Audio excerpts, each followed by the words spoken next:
Clarinha e Fred, vocês acham que o Barça, depois dessa mudança de chave aí que o Marcelo estava falando, da saída do Xavi, a gente pode dizer que o Barça vai entrar nas quartas de final da Champions, talvez como o favorito daquele lado do chaveamento? Para mim, favorito, não, ainda não. Mas eu acho que ele ganha muito mais força do que a gente imaginava. Porque a gente tem, na minha opinião, acho que Dortmund e Atlético de Madrid, enfim, podem chegar na final? Óbvio que podem, mas para mim assim, é o confronto onde, independente de quem sair, vai ser mais fraco. E eu acho que quem sai do confronto de Barcelona e PSG tem um pequeno favoritismo, vai dizer assim, na semifinal. Mas eu acho que PSG e Barcelona têm uma trajetória, ainda que completamente diferente, com pontos hoje muito parecidos. Eu acho hoje o PSG melhor do que o PSG do início da temporada. Hoje a gente está vendo um Barcelona melhor do que o Barcelona do início da temporada. Mas ainda acho que o Mbappé tem um peso que o Barcelona nesse momento não tem. Então, acho que ele não é favorito contra o PSG, mas eu acho que ele está mostrando cada vez mais que ele tem condição de brigar. A gente achava em certos momentos que ele não tinha condição de brigar, né? E acho que tem, não só de brigar, tem total condição de passar. É uma vitória que reforça um fantasma para um possível futuro, né? Supondo que o Barcelona passe pelo PSG e o Atlético passe pelo Borussia, esse histórico, esse retrospecto que o Marcelo trouxe de Xavi e Simeone é algo que traz um favoritismo para uma possível semifinal de Liga dos Campeões, né? Para o lado do Barcelona. Cara, a Champions agradece, né? Ver o crescimento do Barcelona, ver o crescimento do PSG. O Atlético parece um animal diferente quando joga a Liga dos Campeões do que joga em La Liga. Eu estava vendo aqui, acho que a briga está resumida entre o Bilbao e o Atlético por essa quarta vaga. La Liga não está com pinta de que vai conseguir a quinta vaga, uma das duas extras para a próxima Liga dos Campeões. Então, fica entre esses dois. Então, o caminho para o Atlético para a Champions pode ser a própria Champions, né? Então, vai ganhando contornos que esse lado mais fraco, entre aspas, do chaveamento das quartas de final, ele vai ganhando força e vai ganhando até uma importância um pouco mais extra pro Atlético para estar na próxima Liga dos Campeões também, né? Você sabe, assim, tem 3 semanas, mais ou menos, acho que foi um pouco antes do primeiro jogo contra o Napoli, acho que foi uma semana antes. Eu trabalhei no Barcelona Granada. O vice-lanterna foi na casa do Barça, fez 3 gols e podia ter feito muito mais. Cara, o Granada fez gol saindo de tiro de meta, tocando a bola da sua grande área até dentro do gol do Barcelona. O segundo pior ataque do campeonato, o pior time, fora de casa só tinha ganhado do lanterna, do Almeria. E no futebol tudo é muito rápido, né? Então o Barcelona saiu de um time que era horroroso. Assim, eu acho que eu nunca tinha visto um jogo tão ruim. Olha que eu peguei essas goleadas todas.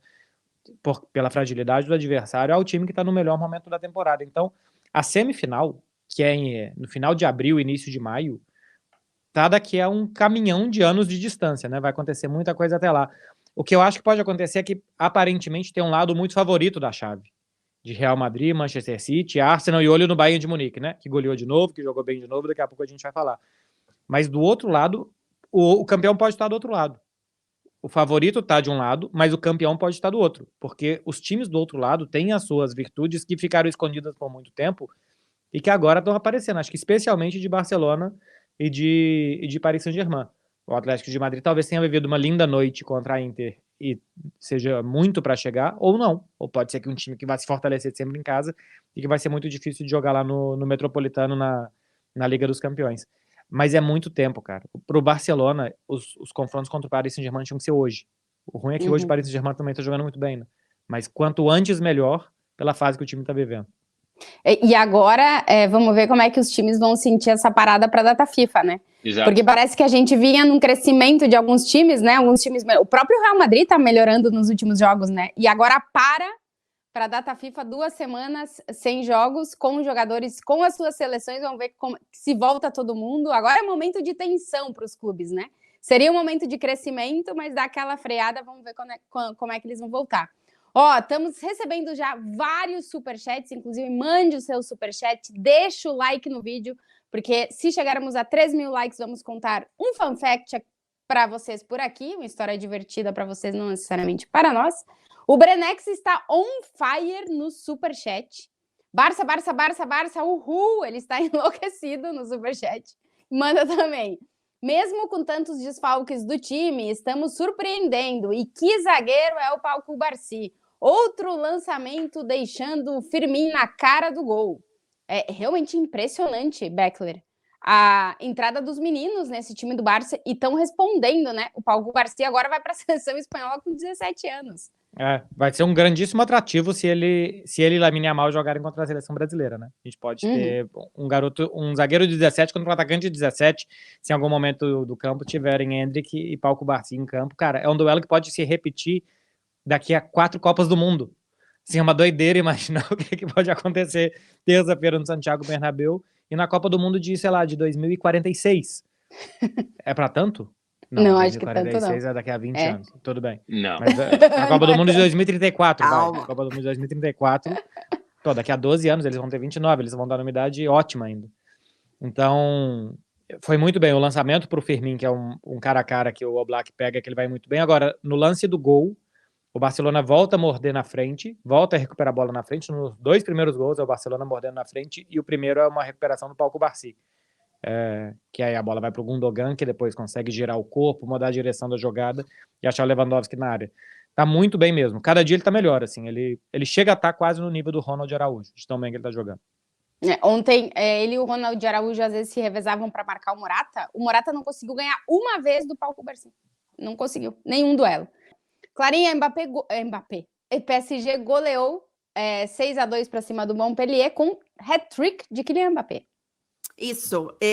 Vale fazer um pouco da retrospectiva dos gols, porque o primeiro gol foi marcado pelo Vitinha, depois o Mbappé faz o gol, e aí o PSG leva o empate, tá? Fica 2-2, e aí só depois o Mbappé. Bom, o PSG faz a goleada.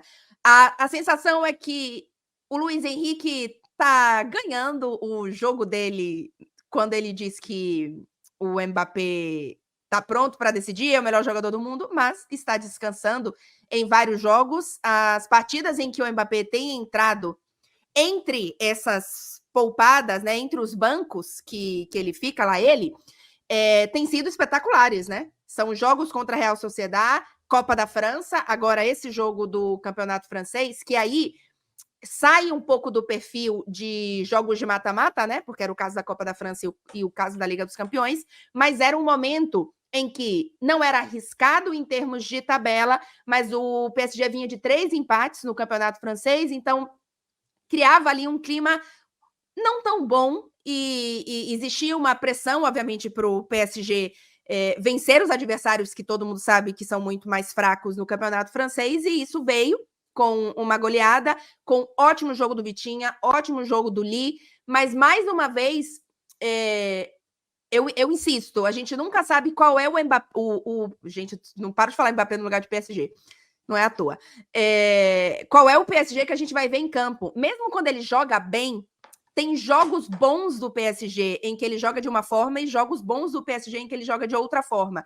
Então, cada jogo do PSG, eu tenho a sensação que, com exceção da regularidade dos gols e da genialidade do Mbappé, o segundo gol dele, o gol dele de fora da área, assim, é uma coisa absurda de lindo, a gente não sabe qual é o PSG que vai ver em campo.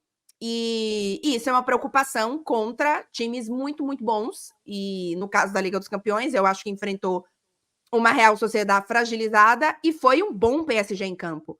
Mas eu tenho dúvidas da evolução e da maturidade desse time de forma coletiva.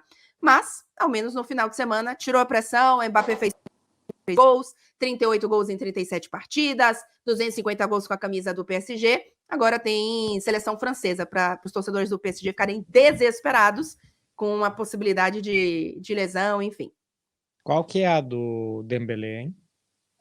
O Dembélé, ele não jogou, ele estava disponível contra o Montpellier, mas ele teve, inicialmente a imprensa francesa falou em perfuração do tímpano, tá?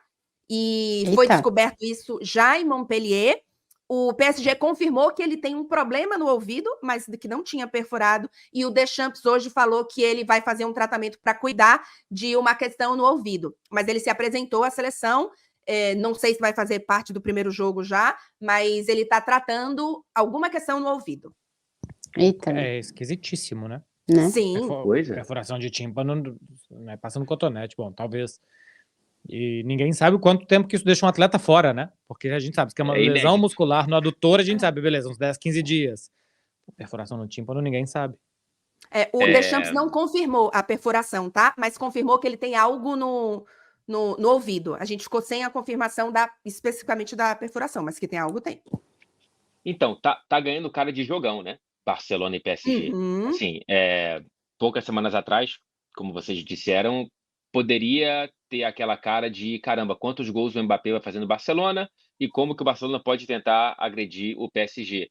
Agora já tá virando daqui a pouco o Mbappé contra o Palco Barci. Tá virando um Lewandowski podendo voltar a brilhar dentro da Liga dos Campeões, num jogo grande de mata-mata, etc e tal. Então, assim, é muito bom que esse confronto esteja ganhando contornos para além do óbvio, né, de reencontro, fantasma daquela virada lá de trás, o Mbappé contra Barcelona. Não, parece que vai ser... A gente está ganhando mais elementos, né, para a gente conversar cada vez mais sobre esses dois jogos. Mas vocês não têm a impressão que os elementos ainda giram praticamente só em torno do Mbappé, no caso do PSG? Então, mas tá, parecia que você estava aqui, que eu ia falar agora. O time ontem permitiu 2 gols para o Montpellier do nada, muito rapidamente o Montpellier voltou para o jogo, embora o pênalti do Donnarumma não seja, para mim é um absurdo que se marque o pênalti que foi marcado. Para mim E também. é tão absurdo, porque, para quem não viu, é uma bola mal recuada, que a bola chega meio quicando, o atacante vai tentar finalizar e o Donnarumma pula na frente dele. A bola bate no Donnarumma e depois eles se chocam, eles se trombam e caem corpos pelo chão. Foi marcado o pênalti. A jogada é muito limpa, é muito claro que o cara tenta tocar, que a bola bate no Donnarumma e depois ele tá em carreira e ele tromba no cara. No segundo tempo, tem um novo pênalti pro Montpellier, que é revisado e é anulado, porque o árbitro entende que antes do choque teve um toque no pé na bola. Então é a mesma coisa que aconteceu no lance do primeiro pênalti, mas enfim, se não fosse o pênalti, o Danilo Pereira já tinha tirado uma bola em cima da linha. Do Sim. nada o Paris Saint-Germain, e aí eu não sei se é porque é o campeonato francês, e realmente, se for, é muito fácil de entender que é o que é, se desconecta completamente e vai embora do jogo. Tava 2-0, tava tudo controlado, tomou um gol, quase tomou outro, fez um pênalti e tomou o segundo para depois voltar para o jogo, fazer mais 4 gols e quase tomar esse gol no segundo pênalti que teria sido marcado, e o VAR orientou muito bem que voltasse atrás.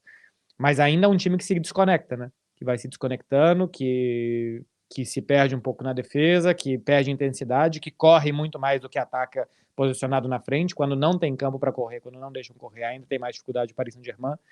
Então, quando consegue potencializar a velocidade do Mbappé, é imparável. Se não consegue fazer isso, ainda é um time com dificuldade. Eu só acho que o Luiz Henrique, Tati, vai fazer isso aí que você está falando.